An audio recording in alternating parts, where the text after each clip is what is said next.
before we get started. I am the broker-owner of Boston Connect Real Estate, a boutique firm that is home to over 30 real estate sales and marketing agents who service home buyers and home sellers throughout Boston, the South Shore, the South Coast, and Cape Cod.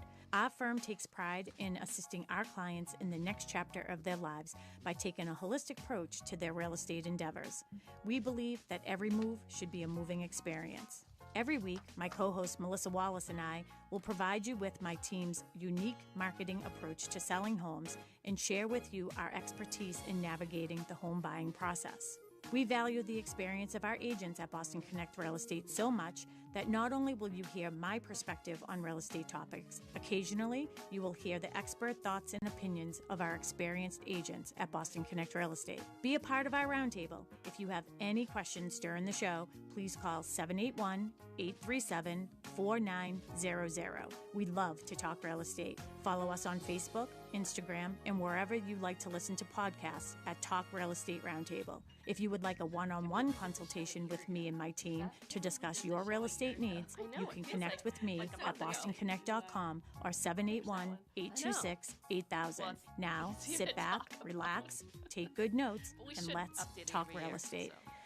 And hello to all my South Shore neighbors. You are listening to Talk Real Estate Roundtable. My name is Melissa Wallace, and I am joined by the one and only Sue Bollinger. Hello and good morning. Hello and good morning. Have you done a Saturday show with me before? I don't think so. It's always Tuesdays. Yeah, I know. Well, now we don't do Tuesdays anymore.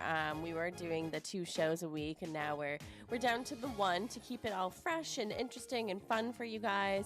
But every once in a while, I do think about, I do kind of miss the Tuesdays. Yeah, Tuesdays here, yeah. I feel like I'm more awake. Yeah.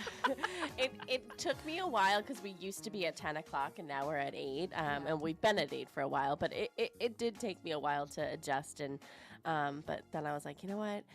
At 8 o'clock, I'm ready for the day. You know, we end at 9. I'm ready for the day. I usually get my nails done. I run a few errands. I get some stuff done around my house. So I feel accomplished now that we're at 8 o'clock, although it was a struggle for a while. It kind of makes sense, though, because, like, Sharon's going to go sell real estate, so. Yeah, we have to sell houses to keep the doors open. Exactly. Yeah, we can't sit around and, and talk all day. But yeah, speaking of talking, I feel like I haven't been on the show in so long because of the giving up the Tuesdays. You know, we don't have that anymore. And then I was on vacation, and Sharon had some guests on one Saturday, and I think we replayed a show the week before that. So I feel like it's been a while since I've done this. Yeah. I promise I'll be on my best behavior today. It was probably warmer out when you did it too. It's cold this morning. Yeah, it's chilly. I was surprised. I because it's been so nice the past couple days. I know, it felt like summer. It felt like you could sit outside at night around a fire pit or something, but now. Yeah. I sat at my desk all day. I sat at my desk all day, but I was looking out the window. I said, "Oh, it looks beautiful out there." Yeah, it was beautiful out. You could have opened a window or something, but and now it's back to cold. I think so. No, but Kristen Howlett, who is a full-time realtor here at Boston Connect Real Estate and has done the show with me several times. I think only Tuesdays though. She hasn't been on our Saturday show yet. Yeah. But she sort of kidnapped me yesterday, and we went and had lunch at Bonji's because it was so beautiful. So we sat at one of their picnic tables and had some Bonji's, and then I wanted to take a nap after, but I couldn't because I got to sell some real estate. Yeah, I'm glad you got out because honestly, you got to, every once in a while, you need some fresh air. Absolutely. And that doesn't mean just cracking the window in my office. But yeah, no, it was great. But since you haven't joined me on a Saturday show, why don't you reintroduce yourselves to all of our listeners or introduce yourselves to anybody who hasn't caught one of your past shows? Absolutely. So, again, my name is Sue Bollinger or Bollinger. You can pronounce it either way. So my husband says Bollinger. I say Bollinger. Oh, he does? Yeah. His family says it, but I feel like it's easier for people to say Bollinger. Yeah. So that's why I say it. You're a Bollinger to me. Yeah, that's totally fine. But I've been selling real estate for over 20 years, full time. And real estate is my passion. Mm-hmm. So I love it. I do both buyer agency and seller agency equally. So, I love working with sellers. I've worked with a lot of sellers this year, so it's been a really busy year. And then, one of my passions is working with first-time buyers. Yeah. So, I think the last Tuesday show you were on with me, we talked about your passion for working with first-time home buyers, and I always find that it's so fascinating, probably because I was a first-time home buyer, that the passion that you have behind that, because you're essentially helping somebody's dream come true. I mean, yes, it's the best. You're like a fairy godmother. It's the best. It's so fun. And then at the closing, people are so happy and excited, and it's a different experience with the first-time buyers. Yeah. So I love it. So. It is a different experience. And then you get to see them raise their family, because it's funny. I'm thinking there's this one family that lives in Marshfield that I helped them buy a house a couple years ago, and they've since had a baby, and it's just so fun, because then you see them on social media in their homes with their families, and it's great. How many houses do you think you've been in after 20 years? I can't even count, because honestly, there have been first-time buyers that I've worked with for 3 years. Yeah, that's a lot of houses. It's a lot of houses, and every weekend for 3 years, I've shown them at least one house. Yeah. So it's hard to say. Oh my gosh, I bet it's in the thousands. I bet it is. Don't you think? Oh, absolutely. Yeah. And during COVID, when there was no inventory, and it took 40 offers before you got anything accepted, the average amount of houses we look at. He was showing a lot of houses to put in 40 offers. Yeah. Good grief. Yeah, exactly. Well, probably not 40. I'm exaggerating a little. Yeah. Maybe you were getting 40 offers on your listing. Yeah, exactly. But more like 15 or 20 before you'd get that magical.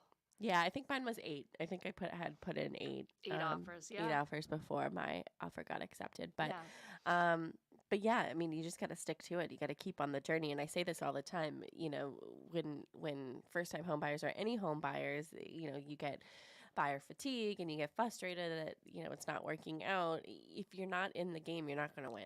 So, stick to it. And, if that's your goal, then keep it going. Yeah. Well, the good news in it is that, over COVID, I've honed so many strategies to get accepted offers that, it's, really now it benefits buyers for the foreseeable future. In all buyers. And I know that we talk a lot about first-time home buyers, because a lot of, the business that comes through our office is first-time home buyers. And then, then in a couple of years, you get the repeat buyers. You have the seller, your buyers become your sellers, and your sellers become your buyers. Right. But we talk a lot about the first-time home buyers, but there's so many different demographics and people where, you sort of have to meet them where they're at. Yeah. And whether, they've sold a home or bought a home before, everybody's journey is different. So that's what makes it so interesting and fun. Yes, absolutely. It makes it so interesting and fun because no two deals are the same. That's right. Some are easy and some are a little bit more difficult. It's so true. I was just somebody was saying that to me yesterday. A client was saying that, oh, you went above and beyond, whatever, and you worked all of these hours. I'm like, well, sometimes it's... Well, sometimes you have to. Sometimes it's 1,000 hours, and that's okay. And sometimes it's an hour. Yeah. But most of the time it's somewhere in the middle. Yeah. So I will say again, every journey is different. Yeah. It's true. No two homes are the same. But yeah, I feel like it's definitely got to be in the thousands of how many homes you've been in. Absolutely. It's so interesting. And I'm just thinking about all the houses that I looked at. I only put in 8 offers, but I at least saw 50. Yeah.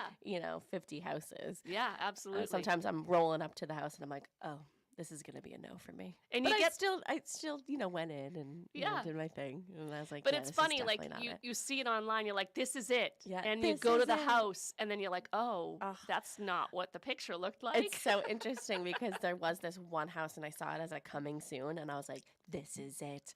I love this. How cute. What a great first time homer. I'm a single woman. This is so great. Yeah. And I got there and I was like, I don't think my cat and I could live in here. Like, yes, thank you. I was like, oh my gosh, I didn't realize how small like 600 square feet was. It's like, oh, uh-oh. That's really small. Yeah. That's when you have the washer and dryer in your living room. Yeah. Well, it was in the Or closet kitchen. in the bedroom. Yeah. Yeah. Yep. It was in the closet in Not the bedroom. surprising. And I was like, oh, I'm a little nervous because Yeah. it was like carpet and everything. So I was like, oh, I don't know about this. Yeah. That's tough. But I did. I looked at it 3 times Oh before my I decided goodness. that I was not going to. And it was funny because there was a lot of hype around it and a lot of people, and there was a ton of showings all at once, but no offers. And I think it was because it was tiny. You realized once you got there, great lot, Yeah. great outdoor living space, had a garage, not a garage, but like an oversized shed. So great potential. Yeah.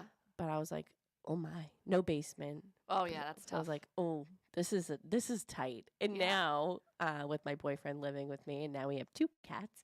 I'm like, there was no way that we would have been able to live in that house. Yeah. Even the cats, just having 2 cats would be like, oh yeah, no, they would have the house. I'd be living in the shed. right. Exactly. But yeah, so we're talking about buyers, and today's show is really just about how we strategize helping buyers find a home in the low inventory market. Yes. And it's funny because I can always count on you. I can always count on Tracy. I can always count on Kristen to say yes to doing the show. And I'm grateful you said yes on a Saturday now. Yes. And so fun. it's funny because I sent you a list the other day, which I'm sorry that I sent it to you yesterday, not in the beginning of the week when I asked you. I remember to ask week. somebody, Yeah. but not. Yeah, it's been a very busy week, Yeah. and we'll get into that a little bit.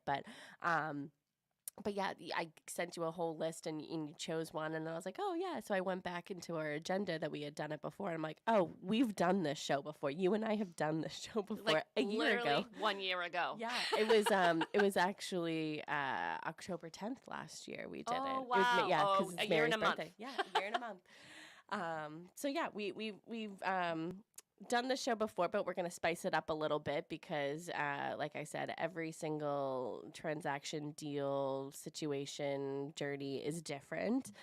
So we have some fresh and new ideas. And Yes. you just said that, you, even during COVID or before, after, you've come up with all these different strategies of Right. how, it's like, you don't know until you do it type of thing. Like, Yeah, it's true.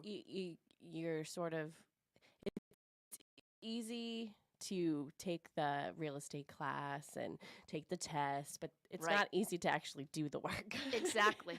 It's busy. And what's interesting is I wrote all of those ideas down into a packet to give out to my buyers. Like I literally have, I think it's like a 25-page packet that I hand out once somebody signs with me because like there's so many strategies that you need Yeah. to use when you're, but anyway, so if anybody's interested in the packet, come meet Yeah. with me. Well, I also want to point out, I love that you said that you've been doing this full time for 20 years. Yes. And I think that that's important. And we talk about that a lot on the show is being full time in this industry is so important. Very important.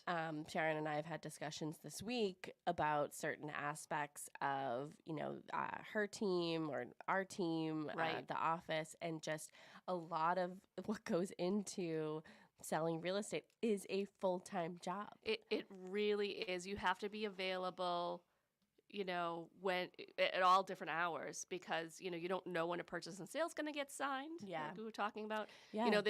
There's a lot of moving parts, Mm-hmm. and so if you're part time, and agents can't reach you, and you have a listing, Yeah. what is that? It's a Yeah. lot more difficult. It can be done. It's just a lot more difficult.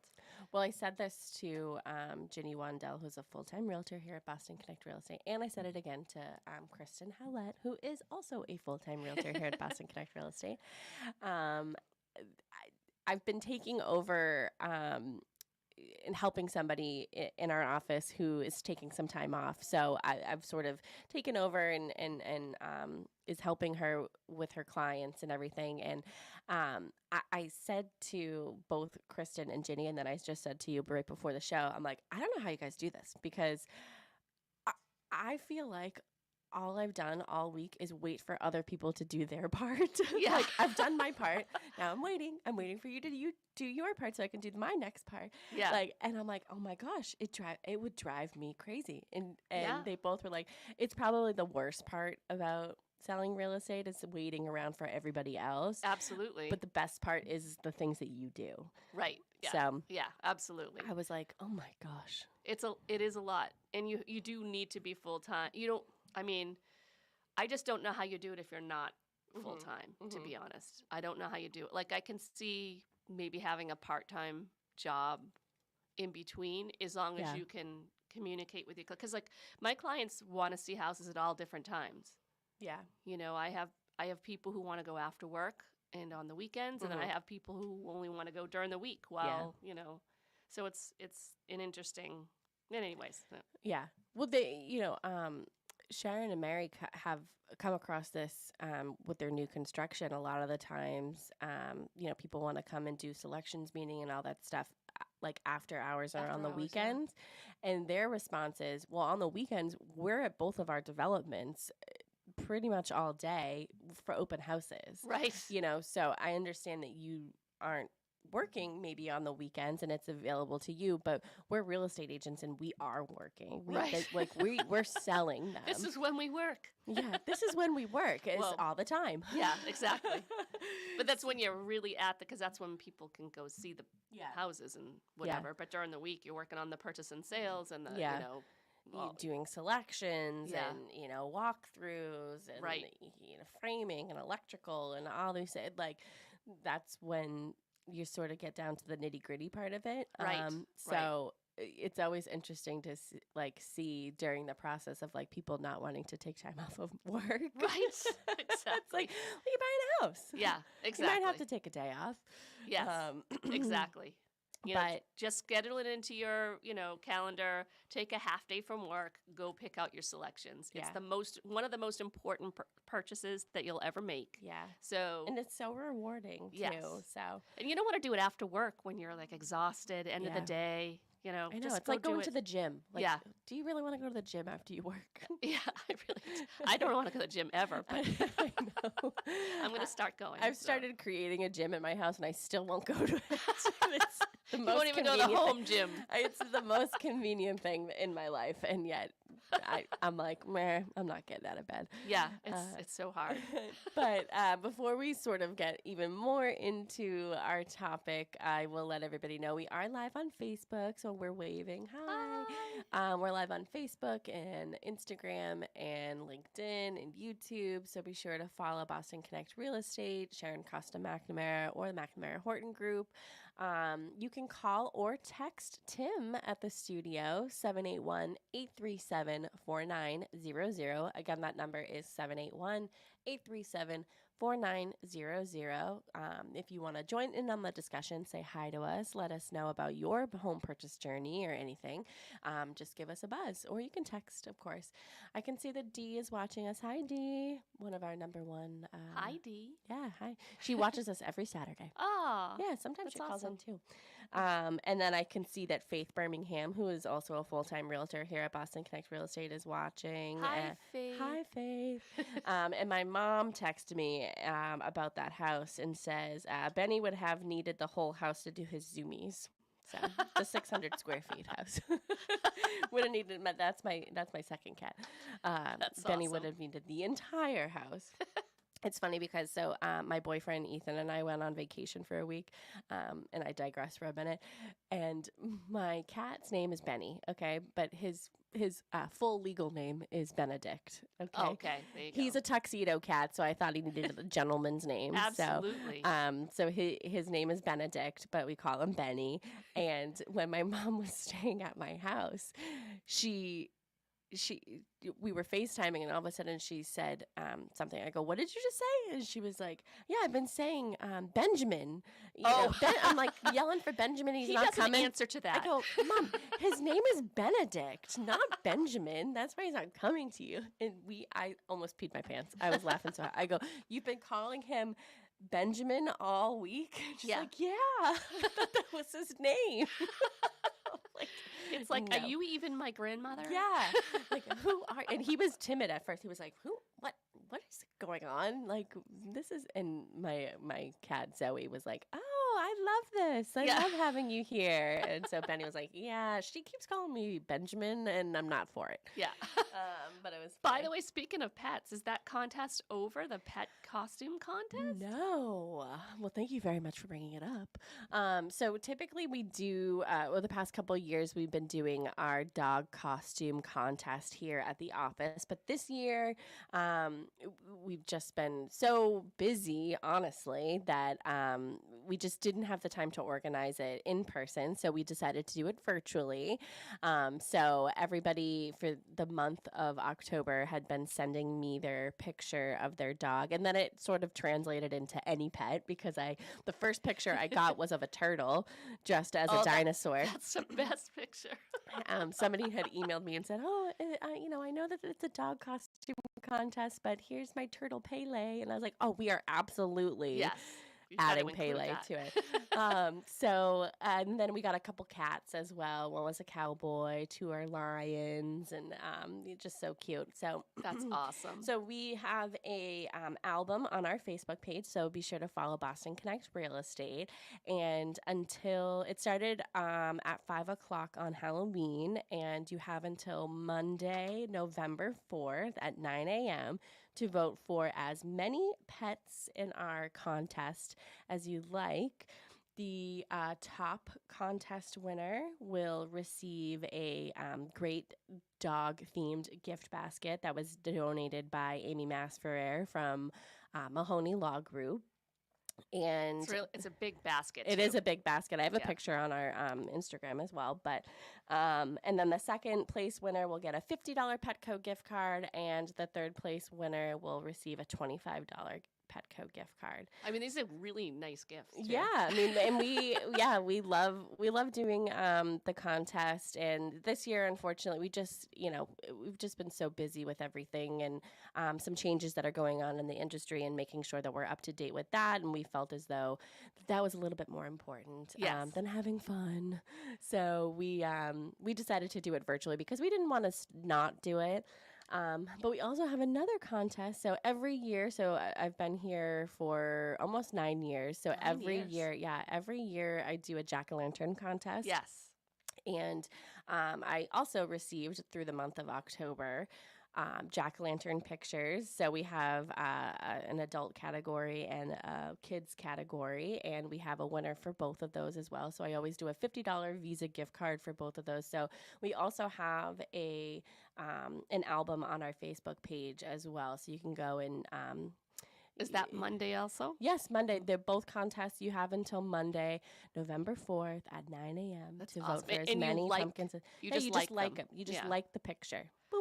But, even if I think it's worthwhile going to take a look at all the cute pets anyways, if you're a pet person. Well, I've noticed a lot of great costumes. I've noticed that a lot of people have been voting for everybody because they're like, they're all so great. And I know. Honestly, it's like a thrill to me. I love I get a lot like last minute because, of course, if you're carving a jack-o'-lantern, usually it's more towards Halloween. Right. I almost said Christmas. I mean, I guess you could do it for Christmas too if you wanted. But I've got a lot of great submissions. So be sure to, again, follow us on Facebook and vote for as many as you want because we give away great prizes. Yes. And then keep an eye out if you have a Boston Connect Real Estate agent here and you've come to this event in the past or you're a new client of one of our agents, you may be getting an invitation to something. Our annual Pictures with Santa. So we do a Pictures with Santa event. It's a holiday open house as well here at the office. It is the biggest hit that we have. This is our fourth year doing it. We get the real Santa all the way from the North Pole. Oh, yes. And we do free pictures with Santa for our clients. And it's they so just fun. Love it.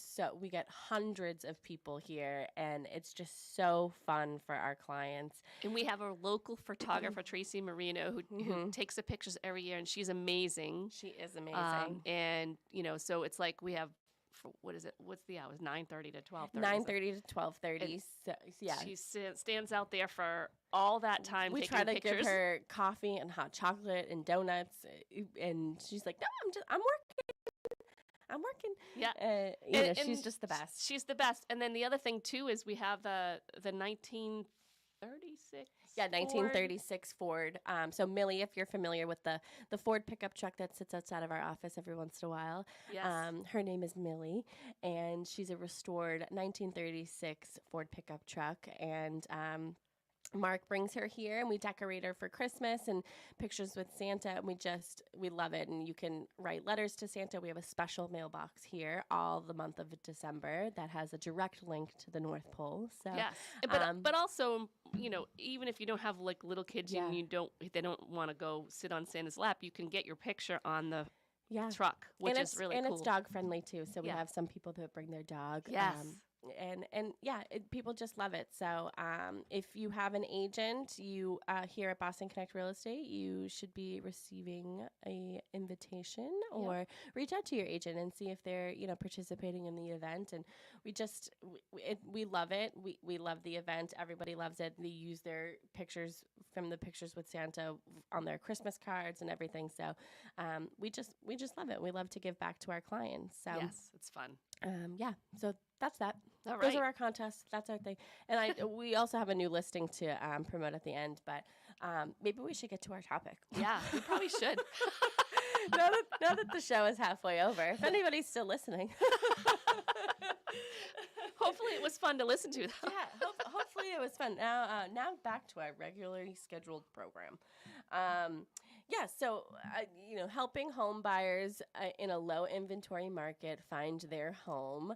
What are some of the strategies or things that you have come up with that, play a large part in helping your clients in a low inventory market? Well, obviously, being prepared is very important. So how do you become prepared? Well, this might be obvious to a lot of people, but for some it's not. You really need to have that pre-approval ready. Yeah. You need to go meet with your loan professional. If you don't have one, we have great loan professionals that partner with a lot of agents in our office. But so find your loan professional, go through the process of giving all of your documentation up front, have it done and ready. Because honestly, I've had people call me in the past like, oh, I saw this house today. I want to put in an offer. Well, have you been pre-approved yet? No. You have to be pre-approved before you should even go look at property. You can't just pop in. And because honestly, there's a lot to the process. I work with someone who gets somebody all the way through like the underwriting process so that when they find the right home, they're practically ready to close. They just need the appraisal and like a couple of documents and they're ready to go. And, so being financially prepared is so important. If you can get, that puts your offer above others. If you can go in and say, this person's already been, gone through the underwriting process, they can close in, 3 weeks and, whatever, it sets you up, I think also being financially prepared, it's not just about being pre-approved, but it's also having the funds available. Yes. Having the funds available in your account, ready to go. You're ready to, write that first check. You're ready to write that second check. You're ready to bring something to the table if you have to. And also be aware that once you buy the house, you also still have to pay for it. Yes, so exactly. It's having funds, after closing. It's so important. And, I personally, I saw them dwindle a little bit. I was like, oh my. Yeah. Oh, and I go, oh yeah, because you still have to pay for it. You have a mortgage now after you walk away, because at the end of the day, on closing day, everybody walks away and they go back to their own life, and you're there like having to be responsible for your house. Understand the true cost of home ownership, really, because there's things like, buyers don't understand, sometimes they go from a 2-bedroom apartment and then they're going to move into a single family home that's, maybe 15 or 2,000 square feet. And all of a sudden you have to pay the heating bills. Yeah. and the electricity bills is 3 times it was in the apartment, and then you have the water. You really need to analyze how much are these bills going to cost, because you don't want to live for a house. Yeah. You don't want to be in a position where all you're doing is paying bills, and you don't get to go out to do some of your hang out with your friends every now and then. You also have to live your life. You have to be able to live your life, be able to go on a vacation, Yeah. And that's more of like a mental health thing. You work so hard to achieve this goal, right? And you still have to work after, it's all said and done. But also the point of life is to also enjoy it as well. Absolutely. So, you've reached your goal, and that's so great. But you also have to live your life, and it's not. And it's terrible of me to say because we're in the industry. It's not all about that. Right. It's not all about just owning a home. It's also owning a home and being comfortable in your life and not being house poor, essentially. Right. Absolutely. Absolutely. So this is, regardless of the kind of market you're in, these are things you should do anyways. You should be ready to go with your finances. You should know the full cost of home ownership, the taxes that will, a lot of people are like, well, I want a 4-bedroom colonial, first time buyers, and it needs to have this, and this. Well, keep in mind that, even though if you're looking at your mortgage payment, the tax bill goes up if it's a house that's worth more. You're like, oh, well, I'm getting this great deal on a house and blah, blah, blah. But the tax bill is going to go up, and then that's going to increase your monthly payment. So you have to consider all of these little things, that matter. Look at what you can realistically afford. So that's the first. Second, I think write down what kind of house you like. Yeah. Be prepared. Know what you want first. Because when that perfect house comes on the market, and you want to be the first one in. You do not want to wait until I can tell you, I've had buyers, I'm looking around for their house. And then all of a sudden on Monday, they say, oh, I saw this house over the weekend, but I want to get in to see it. And I'm like, well, it's Monday. Well, it's Monday. Offers are due at 3:00. Well, it's funny because so Sharon and Mary put on a new listing actually when I was on vacation, 70 Dale Ave in Quincy, and they received multiple offers on it. And it was, I don't know, Wednesday. It had been changed. The status had been changed in MLS, and I got a call, and then Sharon got a call, and then somebody called the office. So 3 different people on Wednesday asking if it was still available. Yeah. And we're like, no. Yeah, you have to get in right away. We received multiple offers, and one has been accepted 2 days ago. Thank you, though. And this is why you need to be working with an agent. This they can guide you through the process so that oh, well, I have to go into, they'll go with you to the open houses. Yeah. Help you to decide, and then find out from the listing agent, when are the offers due? That's a really important question. And people don't realize how quickly things go because it is a low inventory market still. Even though we are seeing an increase in inventory, it's still a low inventory market, and there's still multiple offers on properties. It's not 20 like it was back, 2 and 3 years ago, but it's, there's still multiple offers on most of the properties that come on the market. When priced accordingly. Yeah. If it's overpriced, it sits, and then everybody thinks something's wrong with the house. Yeah. So. Yeah, it's not necessarily, there's not necessarily anything wrong with it, but you just have to pick up the phone, make the phone call, and ask the question. Right. Hey, what's going on with the house? Exactly. What's some of the feedback that you've received on it? Yeah. And actually going and seeing it. That's really important too. It really is. It's really important to see the house. Oddly enough. Oddly enough, you gotta look at a couple houses. You gotta kiss a couple frogs before you meet your prince, right? That's right. But yeah, I think it's so important working with a real estate agent, a full-time real estate agent, and not to be biased or anything, but I think we have the best of the best here at Boston Connect Real Estate. Like all the people you mentioned, Ginny Wandell and Kristen Hollett and Tracy Grady, these are people who are in it, working hard and daily. There's a reason why we love what we do, and because we don't do anything else. Yeah. This is it. This is our life. This is our life. This is our life, but we love it. We've created a life around loving our business. Yes, so, exactly. So that's how I justify it. Yeah.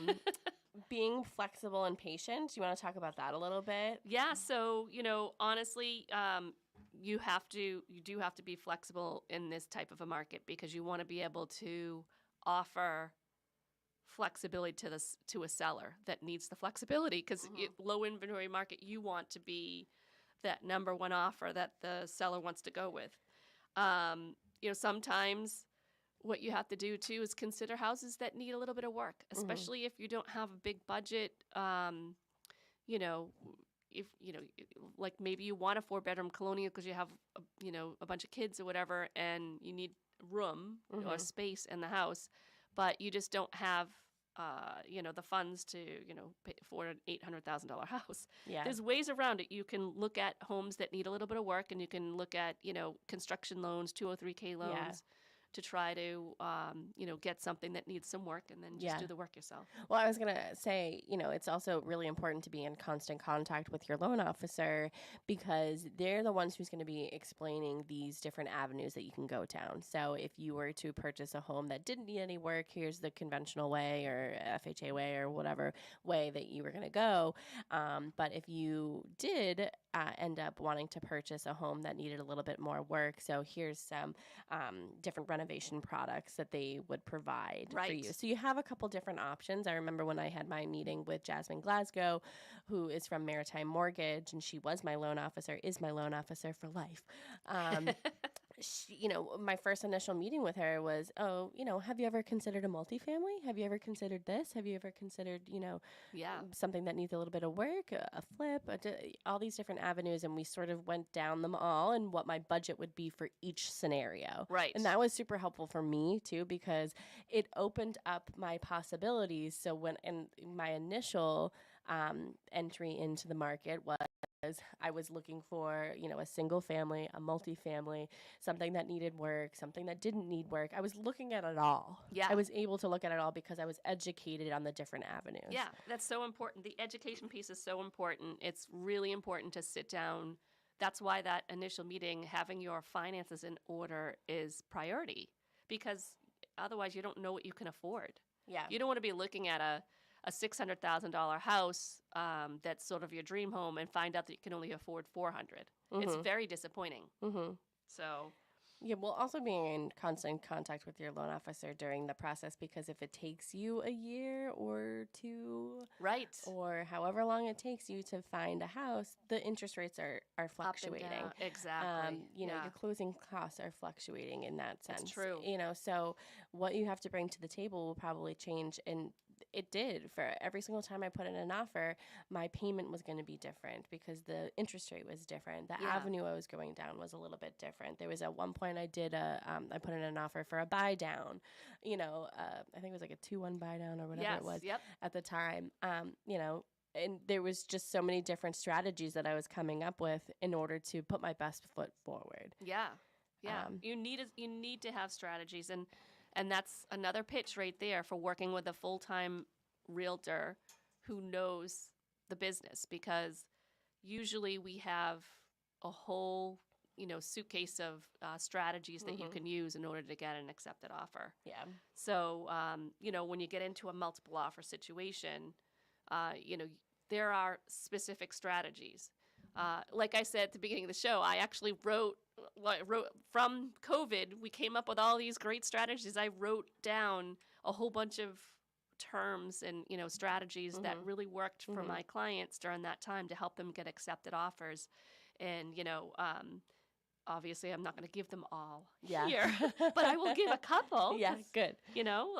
So, for example, one of the, things that people will offer is, like, if you're flexible and you have a rental, you can offer, a use and occupancy agreement to the seller if the seller needs some, maybe like a lease back situation, but we call it a use and occupancy, where, maybe you allow them to live in the house for maybe a month after closing in order to give them the money they need to purchase their next home. Yeah. Because it's hard for a seller who needs to find a new place they want to like right size or upgrade, or, they need to be able to, I just totally lost my train of thought. They need to be able to have the means and the funds to do that. Right. Exactly. Yeah. They in having the funds available. If you close on that current property and being able to put it in an offer that doesn't have a home sale contingency, that's key. Mm-hmm. And so if you're a buyer and you want to buy that house, offering that to your seller sometimes can be something that the seller needs. Mm-hmm. It's a really good strategy to use in your offer. But obviously it's important for your agent to talk with the other agent to find out the needs mm-hmm. of that seller to begin with. Yeah. So we have a question. Yeah, Dee is asking, what is a buy down? Yeah. So in my situation, I was asking, I put a term in my offer. I was asking the seller to contribute because I was representing myself, so my commission would have gone to me, but I was asking for funds to go towards buying down my rate. So my interest rate would be lower than what the typical market interest rate. So that would be my situation that I put down. Do you do any buy down? Yeah, so I actually have like a little buy down calculator on my website that that I created in order for people to figure out how that would look. So, right now interest rates are a lot higher than they were a couple of years ago. So there's a strategy where you can take some of that money up front and buy it down for the next couple of years, and it become you eventually you come up to the current rate. Yeah. But it puts it off for a couple of years. Yeah, it's not paying for the market rate initially. It's you're buying down the rate so you have a lower rate, but every year, is it every year? Yeah, so every year it goes up a little bit. Every year it goes up a little bit. So if your payment if you were doing a 30-year fixed and your payment was going to be $4,000 a month or something, if you buy down the rate for the first year and the second year, then it makes your payment lower. So, your first year moving in the house, maybe the first year it's $3,200 a month, and then the second year it goes up to $36,000, and then it goes to $4,000. But then it gives you an opportunity to, if the rates come down and they drop, then you can just refinance into a lower interest rate. Yeah. So it's a good strategy to use. Again, I think Jasmine does that. Jessica Celia with Loan Depot does that. There's a few really awesome local. Yeah. It was a strategy to sort of get your foot in the door and get something and be able to afford it up front. And it works for people who know how to save. Right. So it, the lower payment every month is very shiny and, glitters and everything. But it does go up. So you have to be able to afford it when it is going up. So being able to save and being disciplined in that way, somebody who is not disciplined, probably it wouldn't work for them. Right. There are traditional ways to buy down the rate as well. It's just a little bit more costly. I think. So. Yeah, upfront cost, right? Yeah, exactly. So there are different ways of doing it. There's so many different strategies, but thanks. That's what I thought you meant. Great. There's so many different strategies, and that's why we always suggest talking to your loan officer, because they'll know they know your finance part of it. Right. You relay the information to us. We're not the ones going through and running a report and everything for you. We stay in our lane and our avenue. We are in constant contact to make sure that, with the loan officer that, what it is that you're saying is true and you can't afford this, because we never want to have any of our clients be homeless or house poor or anything. So we want to make sure that, everybody is comfortable and they get exactly what they want and need and, are happy at the end of the day. But we have about 10 minutes left. I want to make sure that you get to other strategies that you have. Okay. Now that we've started our show. Let me just talk about home inspections, because this has been, we're getting through 5 years of people waiving home inspections in order to get their offer accepted. And I have to say, I never recommend that. So even in, like this year, and I think I've talked about this on a Tuesday show too. I had a client who purchased a house, and they were not first-time buyers, and they were cash buyers, and they went and put this offer in. Oh, we're gonna do. We just ignore that doorbell. Yeah, doorbell is 10 minutes. All right. So so they put the offer in and then the homeowners gave them the home inspection from when they purchased the house 2 years prior. And they thought, well, we can waive it because we have this home inspection report. Yeah. And then also they sent them a list of everything they had fixed. And so my clients felt really good about it. They were like, okay, well, let's just go waive the home inspection. Yeah. We don't want to, worry about it. Then we'll put us as, So they get the house. They go to get the chimney inspected. And the chimney company says, we told the previous owners that the chimney was falling off the house. Oh my gosh. And so they came to us. I can't with this story. I know. And it was like a $60,000 fix. Now, they got other quotes, and it ended up being a lot less once they called around. Good. And, this company happened to be really expensive. But even so, you don't know. It's really important to get a home inspection. So there are strategies to still do a home inspection. So, you want to make sure that you talk with your agent about different strategies of still getting your home inspected. The other thing, too, is home inspectors can't just go to an open house and do a home inspection for you. It actually, there's so much liability associated with that for them. I would not like that if somebody did that at my house. Yeah, they just can't. You can bring a contractor with you that really, if you're in the trades and you really know what you're doing, that's one thing. But 90% of the people do not know what they're doing. So to waive a home inspection, I feel like is very dangerous. That's why Mark McNamara of McNamara Plumbing came to pretty much all of my showings, at least all the houses that I put the offers in. Yes, yeah. He had to give the approval before I hit the send button. Yeah. I was like, Mark, I have another house for you to look at. All right, I'll be there today. Yeah, Mark does know what he's doing. So yeah, he does know what he's doing.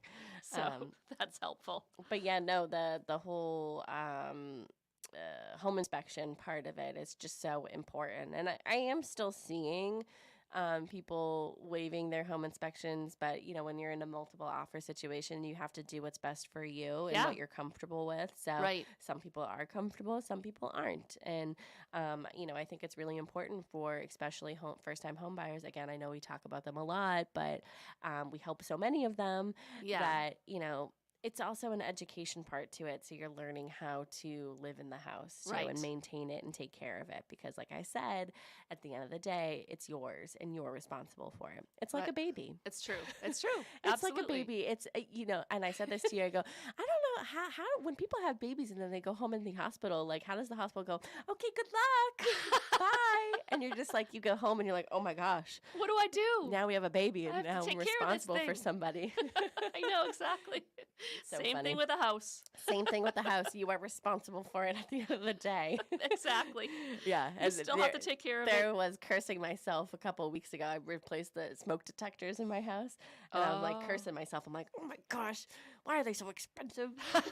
What did I get myself into? I'm like, oh my gosh, I have to take care of this thing too. Yeah, exactly. You have to maintain your house. You have to maintain your house. Part of figuring those things out. Okay, so I just want to mention this. So escalation clauses. Mm-hmm. So I think a lot of people hear the term, but they don't know what it means. Mm-hmm. So I'm just going to describe that here. Okay. So what you can do is say, the house is listed for $500,000, but you would, you're being told that there's multiple offers. Mm-hmm. You don't want to pay more than market value. Right. So, but you don't want to lose it over $5,000 either, because, you really need, you love this house and you really want to be in it.